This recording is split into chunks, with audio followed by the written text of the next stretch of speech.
สบายดีท่านผู้ชมที่เคารพทุกท่านมื้อนี้ข้าพเจ้าจะมาเล่าสถานการณ์เกี่ยวกับความคืบหน้าของสงครามระหว่างสหรัฐอเมริกากับอิหร่านให้บรรดาท่านผู้ชมได้รับชมรับฟังนำกันเหมือนเดิมท่านผู้ชม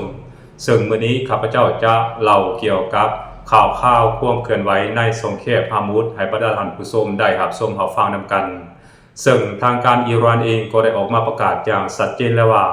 สงครามฮาร์มุดนี้จะบ่มีการกลับคืนไปสู่สภาพเดิมอีกต่อไปแล้วท่านผู้ชมหมายความว่าสงครามฮาร์มุดนี้จะถูกอิหร่านควบคุมแบบเบ็ดเสร็จเด็ดขาดและบ่ให้เรือของสหรัฐอเมริกากับอิสราเอลนั้นสามารถผ่านออกไปได้อีกต่อไปแล้วท่านผู้ชมซึ่งสงครามฮาร์มุดนั้นก็เป็นที่รับรู้กันดีว่าเป็นเส้นทางลำเลียงพลังงานอยู่ในภูมิภาคตะวันออกกลางนั้นออกสู่ตลาดโลกสูงถึง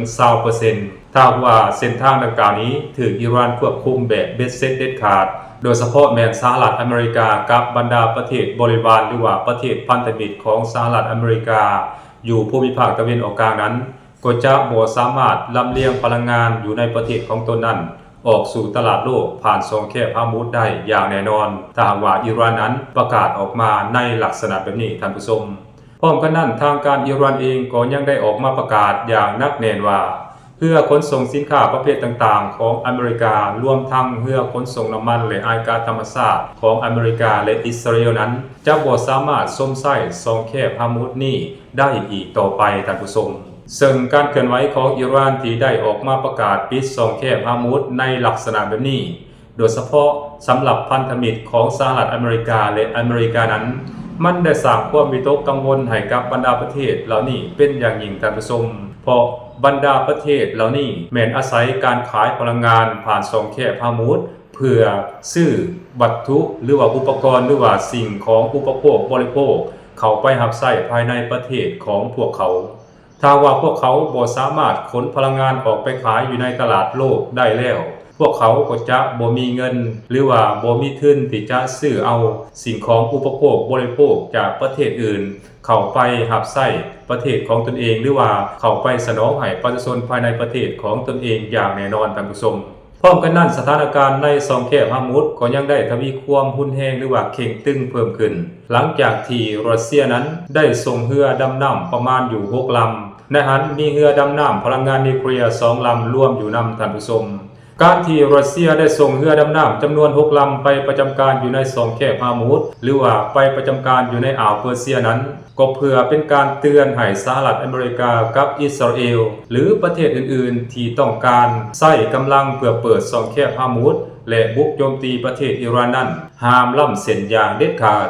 ถ้าบ่ดังนั้นแล้วบรรดาประเทศเหล่านี้ก็จะถูกตอบโต้กลับหรือว่าสวนกลับจากรัสเซียอย่างแน่นอนเพราะรัสเซียเองเคยเตือนอยู่เสมอว่าห้ามบ่ให้อเมริกากับอิสราเอลนั้นล้ำเส้นโดยเฉพาะแม้นโจมตีอิหร่านด้วยอาวุธนิวเคลียร์ถ้าหากว่าละเมิดหรือว่าล้ำเส้นที่รัสเซียได้กำหนดไว้แน่นอนงานนี้ก็จะถูกรัสเซียสวนกลับและแน่นอนรัสเซียเองก็ยืนอยู่เคียงบ่าเคียงไหล่กับประเทศอิหร่านมาโดยตลอดบ่ว่าจะเป็นก่อนสงครามและก็หลังสงครามรัสเซียเองก็พยายามให้การช่วยเหลือทางด้านเทคนิคอาวุธยุทโธปกรณ์แก่ประเทศอิหร่านมาโดยตลอดท่านผู้ชมเพราะฉะนั้นจึงบ่แม่นเรื่องแปลกการที่รัสเซียนั้นได้ส่งกองเรือดำน้ำจำนวน6ลำซึ่งรวมมีเรือดำน้ำพลังงานนิวเคลียร์2ลำไปประจำการอยู่ในสงครามฮาร์มุดหรือว่าอ่าวเปอร์เซียเพื่อเป็นกำลังหนุนให้กับประเทศอิหร่านอีกแห่งหนึ่งนั่นเองท่านผู้ชมด้านหนึ่งอเมริกาเองเวลานี้ก็พยายามขอเจรจาสงบศึกกับประเทศอิหร่านเป็นเวลา48ชั่วโมงโดยเฉพาะอเมริกานั้นได้ขอเจรจากับประเทศอิหร่านผ่านประเทศที่3บอกว่าจะเป็นประเทศปากีสถานประเทศตุรกีและก็ประเทศอียิปต์ให้ส่งคำเสนอหรือว่าส่งข้อความที่อเมริกาต้องการให้อิหร่านรับรู้นั้นไปยังประเทศอิหร่านให้รับรู้ไวที่สุดเท่าที่จะเป็นไปได้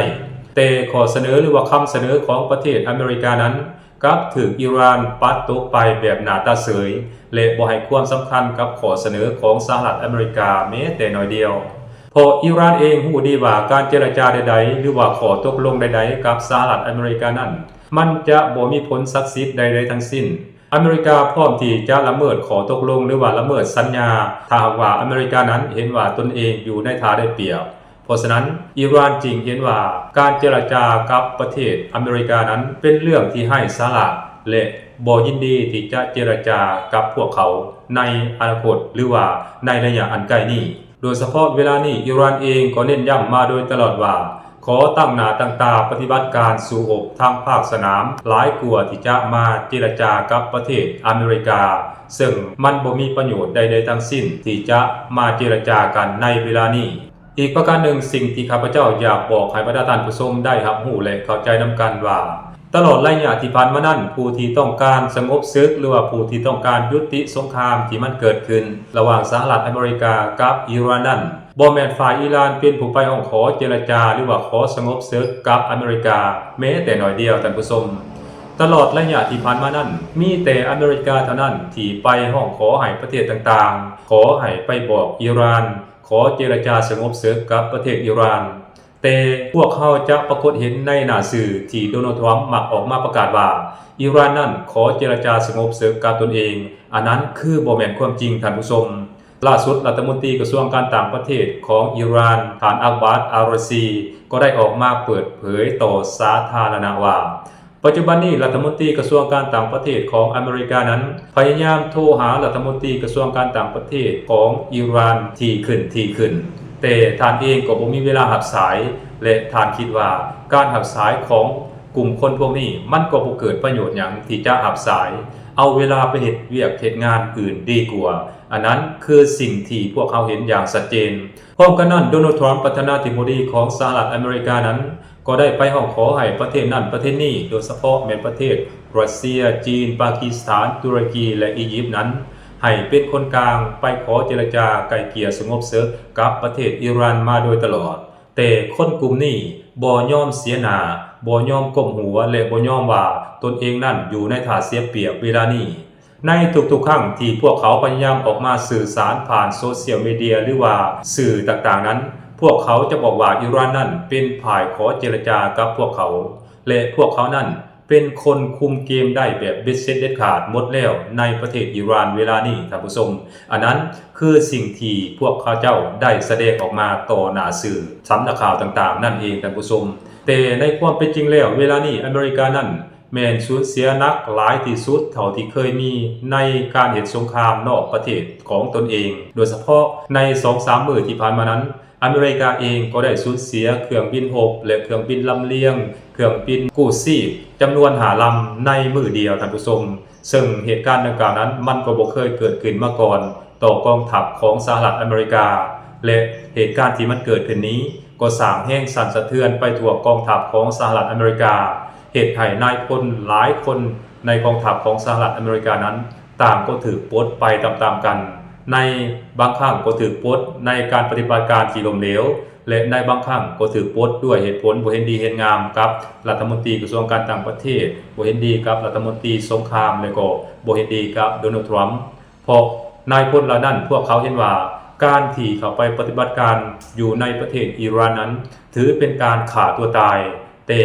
ฝ่ายบริหารของโดนัลด์ทรัมป์นั้นกลับบ่เห็นดีเห็นงามกับแนวคิดของกลุ่มคนเหล่านั้นเพราะฉะนั้นจึงเฮ็ดให้นายพลเหล่านี้ถูกปลดออกจากตำแหน่งจากฝ่ายการเมืองไปเป็นที่เรียบร้อยแล้วท่านผู้ชม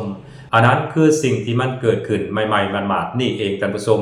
และขอย้ำเตือนอีกเทื่อนึงว่าสงครามฮามุดนั้นสำหรับอเมริกาและอิสราเอลหรือว่าพันธมิตรของอเมริกา